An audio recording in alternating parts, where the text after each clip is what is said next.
भी हमेशा जिता कर भेजा है और ये वो सीट है जो सीट बहन कुमारी मायावती जी ने पहली बार 1989 में जीतकर आपके साथ रहने का काम किया था। आज वो कड़ी है कि आज आपके बीच में मैं आपसे अपील करता हूं, खासकर मैं सर समाज के साथ साथ मुस्लिम बुजुर्गों से, नौजवानों से, कि आपके बीच में एक एक मुस्लिम समाज का वोट और एक एक सर समाज का वोट, अगर वाकई भारतीय जनता पार्टी को मुंह तोड़ जवाब देना है और समाजवादी पार्टी को मुंह तोड़ जवाब देना है, तीसरे की कोई गिनती नहीं है, क्योंकि ये लोग डरा के वोट लेते हैं। ये भाजपा और सपा के लोग डरा के वोट लेते हैं। कैसे डराते हैं हम आपको बता दें, अगर मेरी बात सही है तो आप मान लेना। ये डरा के वोट ऐसे लेते हैं। भारतीय जनता पार्टी हमारे हिंदू भाइयों को डर किसका दिखाती है? मुसलमानों का डर दिखा के भाजपा वोट लेती है, और समाजवादी पार्टी भारतीय जनता पार्टी का डर दिखा के मुसलमानों का वोट लेती है। ये केवल डराने का काम करते हैं। क्यों भाई, मैं गलत कह रहा हूं? बताओ, ये डरा के ही तो वोट लेते। बताओ आप सहमत है कि नहीं है? तो ये डराने वालों को, इनको 1 मिनट के अंदर को जवाब देना जरूरी है कि अब डर के वोट देने वाले नहीं है, क्योंकि ये भाजपा और सपा के लोग डरा के वोट लेते हैं और बहुजन समाज पार्टी की नेता बहन कुमारी मायावती जी मिला के वोट लेती हैं, सर समाज को जोड़ के वोट लेती हैं। इसी में आगाज देता हूं। मैं अपनी बात आपके बीच में बार बार करता रहूंगा, लेकिन आकाश जी का हमारे ऊपर आदेश हुआ कि भाई राइन साहब आप भी कुछ बोलिए, तो मैं आप गुजारिश करता हूं आकाश आनंद जी से कि मैं दिल की गहराई से उनका स्वागत करते हैं, खैर मकदम करते हैं। आए और इस जन समूह को संबोधित करने का कष्ट करें। माने आकाश आनंद जी। बहुजन समाज पार्टी जिंदाबाद, जिंदाबाद, जिंदाबाद। बहुजन समाज पार्टी जिंदाबाद, जिंदाबाद, जिंदाबाद। बहन कुमारी मायावती जिंदाबाद, जिंदाबाद, जिंदाबाद। जी आप संघर्ष करो, आकाश जी आप संघर्ष करो। बहुजन समाज पार्टी जिंदाबाद, जिंदाबाद। बहन कुमारी मायावती जी जिंदाबाद, जिंदाबाद। आकाश जी आप संघर्ष करो, हम तुम्हारे साथ हैं। धन्यवाद। आइए आकाश जी।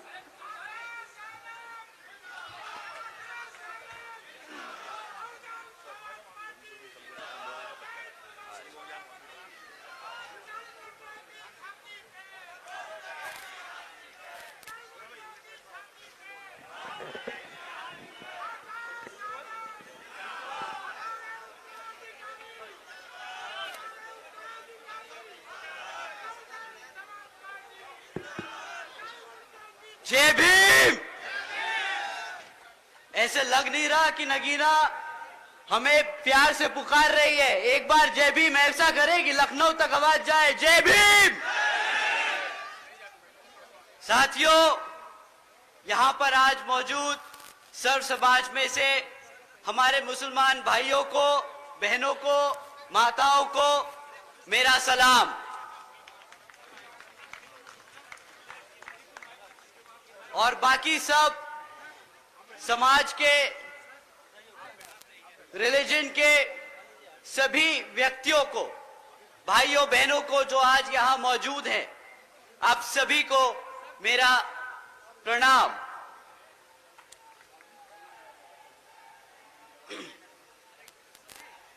मेरे सभी माताएं, बहनें, बड़े बुजुर्ग जो आज यहां इतनी बड़ी संख्या में मौजूद हुए हैं, आप सभी का मैं तहे दिल से धन्यवाद व शुक्रिया अदा करना चाहता हूं।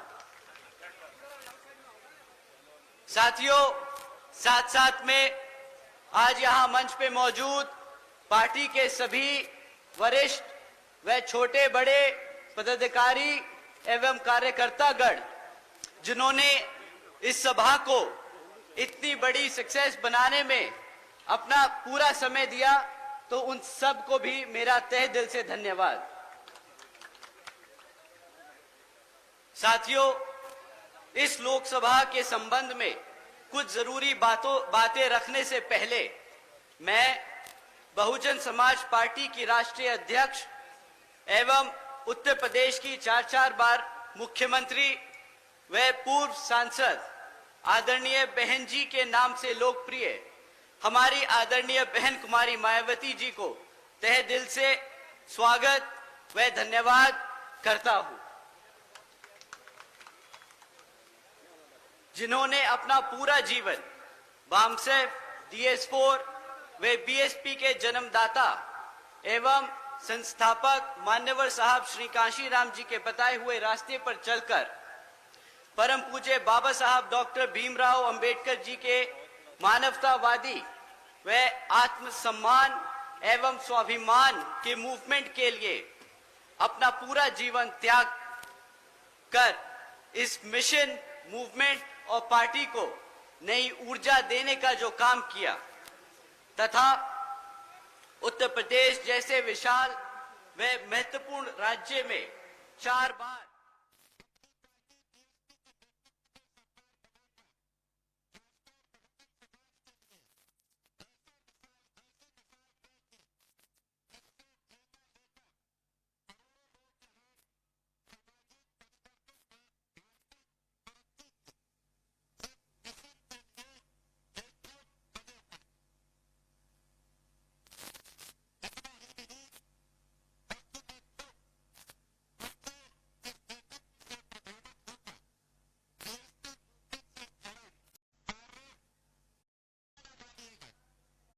कि हमारे भोले भाले कार्यकर्ता को ये अफवाह फैलाते हैं, उनके बीच में ये अफवाह फैलाते हैं कि जी हाथी इसलिए नहीं चल पा रहा पिछले कुछ सालों से क्योंकि वो किताब के बोझ से दब चुका है।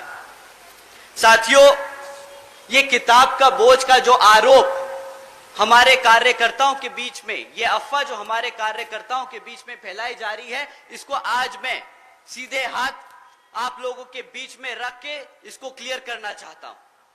साथियों, पिछले कुछ हफ्तों से इलेक्टरल बॉन्ड्स के बारे में न्यूज चल रही है। क्या आप लोगों ने इलेक्टरल बॉन्ड्स के बारे में खबर सुनी? आप लोगों ने खबर सुनी? अगर जिसने नहीं सुनी, आज मैं कुछ इंपॉर्टेंट पॉइंट्स उसके बारे में आपके सामने रखता हूं। ये हमारे किताब के जो अफवाह फैलाने वाले विपक्षी लोग हैं उनके लिए। साथियों, पिछले 6 साल में 25 राजनीतिक दलों ने तकरीबन 16,500 करोड़ रुपए बड़े बड़े धरना सेठों की कंपनियों से इलेक्टरल बॉन्ड यानी चंदे के रूप में लिया। साथियों, इन 25 राजनीतिक दलों में बीजेपी से लेकर समाजवादी पार्टी तक सबका नाम है सिवाय एक के। क्या आप जानते हैं किस पार्टी का नाम इलेक्टरल बॉन्ड्स के चिट्ठे में नहीं आया? साथियों, आपकी बीएसपी सही कहा।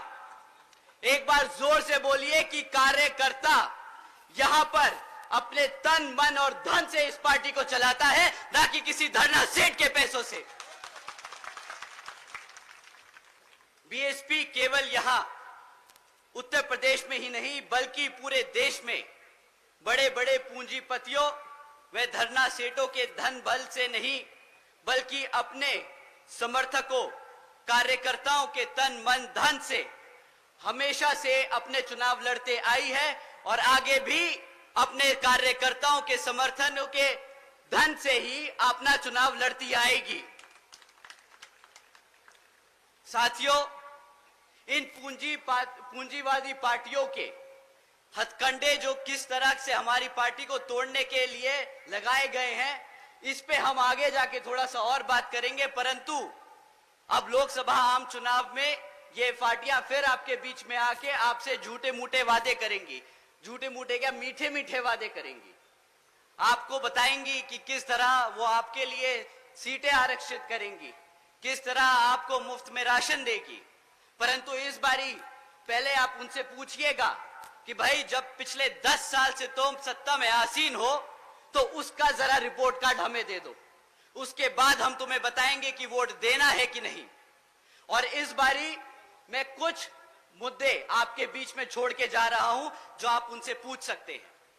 साथियों, पिछले 10 साल से भाजपा केंद्र की सरकार में आसीन है और उनसे आप सिर्फ 3 मुद्दों पे बात कीजिएगा कि भाई तुमने हमारे बच्चों की शिक्षा के लिए क्या किया, उन्होंने हमारे युवा साथियों के रोजगार के लिए क्या किया और हमारे बड़े बुजुर्गों की सुरक्षा के लिए क्या किया। साथियों, मैं ये कुछ पॉइंट्स आप पे छोड़ के जा रहा हूं जो आप उनसे जरूर सवाल कीजिएगा। साथियों, शिक्षा के मामले में बीजेपी की सरकार के नाम क्या क्रेडिट आता है? हर दूसरे तीसरे महीने पेपर लीक की खबरें आती हैं। ये है इनकी शिक्षा। पिछले ही कुछ महीनों में उत्तर प्रदेश में भाजपा की सरकार में कुछ पुलिस कांस्टेबल की पोस्ट के लिए एक एंट्रेंस एग्जाम रखा। करीब 60,000 बच्चों ने, हमारे युवा साथियों ने उसके लिए अप्लाई किया, इस उम्मीद से कि उनका विचारों का सिलेक्शन हो जाएगा, कि वो भी अपने घर में अपने मां बापों के लिए एक मजबूत पिलर की तरह खड़े होंगे, उन्हें फाइनेंशियली सपोर्ट करेंगे। परंतु क्या होता है, कुछ दिनों बाद पता चलता है कि जी पेपर लीक हो गया और वो पेपर रद्द कर दिया गया, ना वो पोस्ट कभी भरी गई।